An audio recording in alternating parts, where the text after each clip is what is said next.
So next up, we've got Nick from Langdale Landscapes. I'm sure many of you know who Langdale are. One of the most established in our area and in the southeast. So thanks for coming, Nick. No Really problem. appreciate Thanks it. for having me. Please introduce yourself, who you are, and what Langdale do. Yeah. So my name's Nick, and my company's Langdale Landscapes. So just to give a bit of background, I started the company when I was 21. Left 2 years school ago. a few years ago. Yeah, 2 years ago. 2 years ago. That's exactly it. So I left school at 16. Didn't know what I was going to do. Went and got a job in a local landscape firm in Caterham where I lived, and went there with my friend, and we worked there for the summer, thinking this is a great job, being out in the sunshine and no t-shirt on, all that kind of lifestyle. Thinking this is great.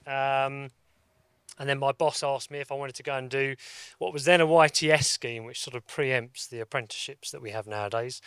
So I went and did that and trained at Merriswood College for 2 years doing landscape design and construction, which I absolutely loved. Um, Came back from there and then worked for the firm, built myself up to kind of like a foreman, running jobs and things. And then the recession of the 90s really kicked in then really badly, and the whole landscape market basically collapsed. So I decided to go travelling. So I went off travelling for a bit. When I came back, the recession was still pretty bad. My boss didn't have any work still, so I got out on my mountain bike and delivered a load of leaflets around the local area. And by the time I got back, I'd had a phone call from this guy at the top of our road who wanted his grass cut and wanted a patio laid. So went up there, priced it up, and that was kind of the start of Langdale, really, which was it was really exciting to see that happen. So worked on my own for many years, and then started employing people as I got busier. And yeah, we got to a point where there was probably about three of us, and it was all going really nice. We were just doing fairly basic patios, fences, that kind of thing, really.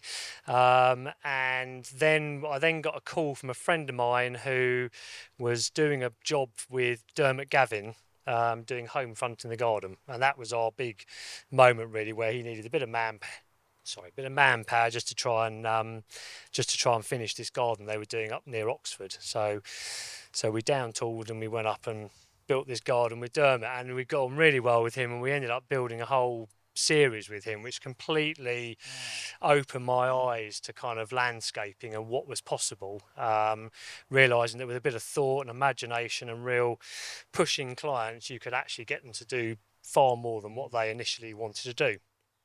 So that kind of changed my whole trajectory of landscaping, really. And I wrote to a load of local garden designers, and one of them came back to me, who was Nick Howard. And Nick Howard and I worked together for about 15 years, and he was looking for something very similar, where a bit of sort of drive and ambition and excitement about what he was doing. And he was an amazing designer, and the two of us worked together for, as I say, 15 years really.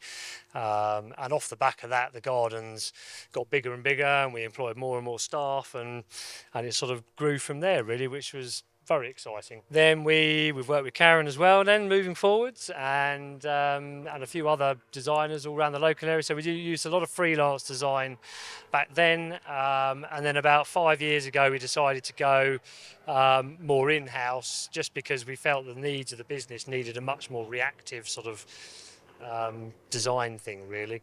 Jobs were getting very large, very complicated, so we took everything in house, which was great, and we've been like that for a while now, really.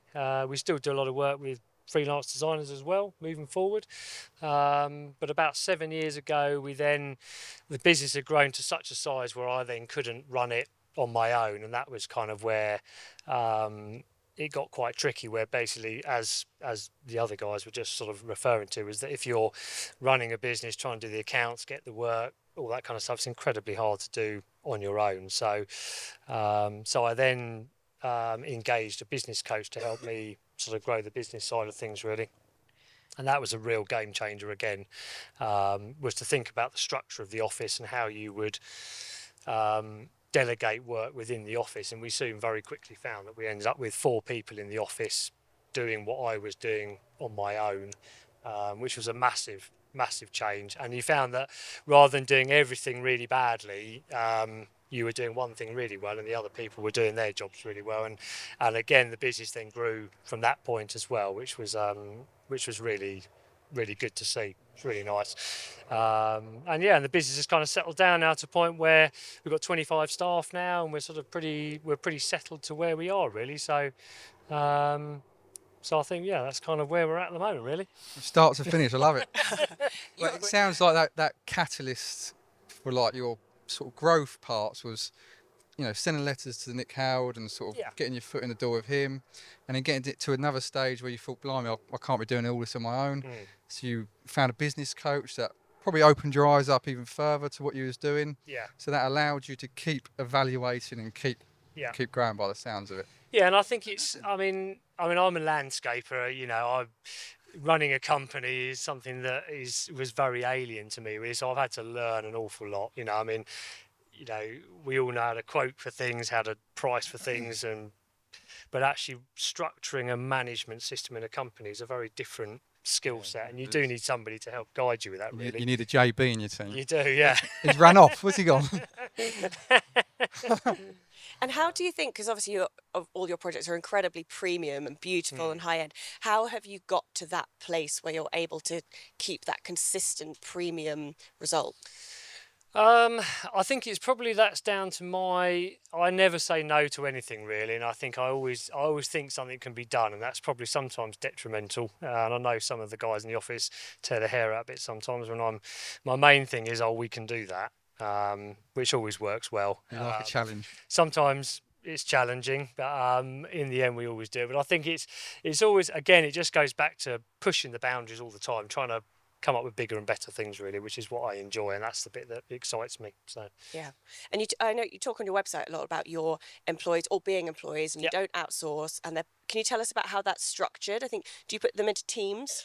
Yep, so we have 4 build teams, we have 4 foremen. So the structure basically is me, I go and get all the new business and do all the sort of invoicing side of it with my wife Heidi, she does all the accounts. And then we've then got operations manager Daryl, and then a project manager Dan, and they basically deal with the whole day-to-day running of the business and the sites. And then we've then got foremen on the teams there, and then they've then got between 4 and 5 people that work underneath them as well. Lots of them are very, very multi-skilled, very, very good at everything really. So they're able to do paving, stonework, fencing, whatever really. There's nothing they can't do.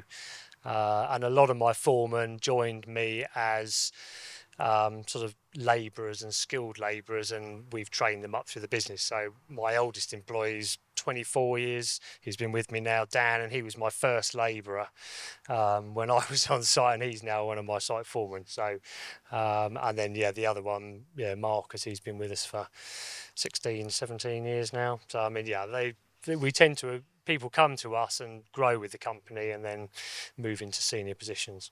And is there a benefit then to your customers about that, keeping the same people in touch with them for the project? Yeah, I mean, I think it's something I've always wanted, is to have a team of people turn up, build a garden, and the clients get to know the team, work with the team, and there's not a constant change of people on site. And I think that's very, very important. And all my clients like the fact that the site foreman turns up, we introduce them, we have a kick-off meeting, and then that team are there for the whole duration, whether it's 2 months, 6 months, whatever, really. Oh, it's so important when it's your home as well, your Absolutely. garden. If you've got the same people that you know them, Yeah. you know what their tea order is. Yeah, exactly. Yeah. No, they're all very self-sufficient, and they all love what they do, which is great. What I really like about what you just said as well is, 24 years and 16 years, being with you in the company. What do you do to retain that staff for 24 years? What's your secret, Nick? Because I think it doesn't always work like that. But no, but nowadays obviously you see a lot of people get that skill and they learn, and then they almost go off and go do their own thing. But I mean, I think I've always been a real advocate of letting people get on with doing what they're doing. So I don't micromanage. I don't overly manage people. I very much, they know their roles and they get on with it really. And I think, the guys that are working on site, I'm not turning up saying, I'd do it like this, or so I think they very much feel like they've got real ownership of the garden they're building.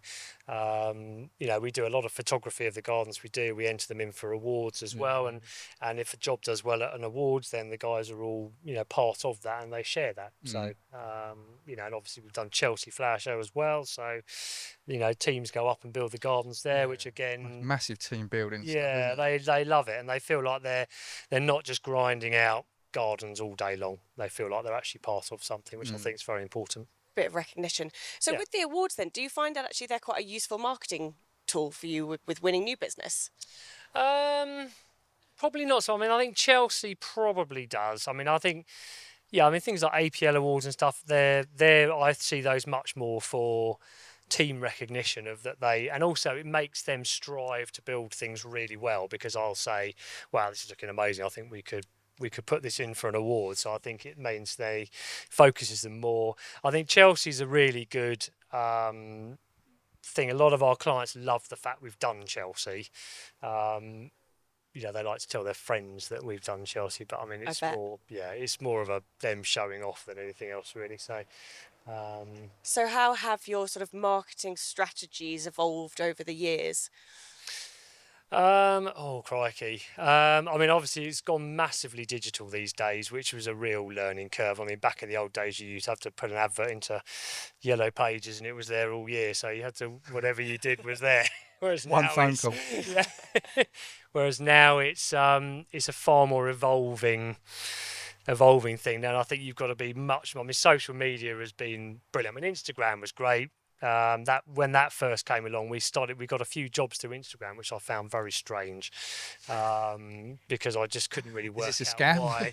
Yeah, I just couldn't really work out why it was good. But obviously now I realise it's such a great visual tool, and obviously the industry we're all in is so amazingly visual that I think if you can get the Instagram and social media well, it tells a story. And we have people who've followed us for 2 years, and then they'll ask us to build a garden. So it's a slow burner sometimes, but it's a good thing. But trying to keep up with it is the hard thing. So do you manage all your marketing in house, or do you outsource a lot of that? The sort of day-to-day marketing is done in-house. I mean, I've done a lot of it myself. I've got our sons now come into the business a bit, so he's taken over our social media. So it'd be interesting to see whether that improves. But a lot of the marketing I've always done myself. We've got a very good friend of ours who's done just done a new website for us, and we've got a fantastic photographer who loves what he does, and he's very good at taking photos as well. So we've got a little bit of a team building up on that side of it as well, but the vast majority of it's done by me, really. That your photographer's in-house then? No, he's not. No. Sorry, no, he's a freelance photographer who's very, very good. Yeah. So. But as you say, it's so important to capture that content. Yeah, because I was always very much taking photos with an iPhone, thinking that was great, and then when we're doing websites and marketing, advertising, they'd always come back and say, "Oh, have you got any more? Have you got any better photos that are High res?" resolution, Like, please, Nick. yeah, and I'd be like, "Oh, high res. How do I do that sort of thing?" So we then went down the road of getting a decent photographer, which was a game changer, really. So yeah, That's how you learn, though, isn't it? It's like you're Well, getting it that is. feedback and yeah, evaluating all the time. yeah. No, you do, because I think I mean, what you think is good when in another industry they're used to dealing with a higher standard, and that's what you want to do, constantly be pushing, really. So. Exactly. All right. No pressure. I'm going to ask you some quick fire questions God, okay. for the content. Do it for the gram. Yeah. What is your favourite material to work with? Oh, I mean, I love natural walling stone. That's been my really big favourite all the time. I mean, Purbeck walls. I mean, I try not to do too many of them on the gardens we do, but I just love them. I always have They're done. beautiful, yeah. So I love the Purbeck stuff. yeah. So I think probably natural walling stone is one of my big favourites. All right. Top 3 plants. Oh, blimey. I'm the wrong person for this. Hakanakloa, verbena. You're just saying the things you can see. Yeah. But that's fine. I see him looking around. And hydrangea Annabelle. There we go. Thank you, Karen. Do you have any landscaping heroes, or who's your inspiration? Oh, blimey.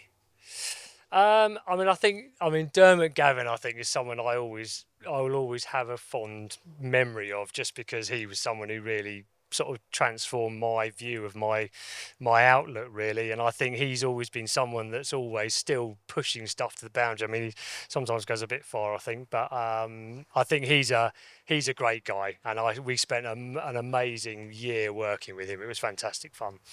And last one, what new trends have you seen in the industry evolving? Oh, blimey. I mean, I think outdoor rooms and spaces has been something really big. So I think, yeah, I mean, probably all these sort of the metal pergolas and structures like that really have been really big. And I think, people embracing, porcelain has also come on a long way, I think, in the last 5 or 6 years, really. So I think, people just want really nice, very cool contemporary spaces now, and I think the materials we have available now is like nothing we've ever seen before, and I think they just keep getting bigger. I mean, you've only got to walk around here for 5 minutes and see the materials that you guys have got here. I think the limit now is there isn't really. Sometimes it's too much choice. Yeah, I think it is. Yeah. I mean, we've been down here with our clients, and they're almost a bit overwhelmed. Have to guide them to one specific spot. Exactly. That's our job. So what are the plans for the next few years? For years, it's been constantly bigger, but I think we've probably reached a nice level now, really. And I think we've got a really good team in the office. It all works very well. The guys on site are brilliant, and I think, I think you can't ever hold growth back. But I think for me, I'm not quite so keen on getting much bigger, because I still like to be in touch with what we're doing on site, seeing the gardens being built, and feel that I'm part of that. I don't just want to become an office person staring at a computer. Mm-hmm. So that's your son's job, hopefully, coming up through. Yeah, exactly. Thank you very much, Nick. That was brilliant. No problem at all. Thank you.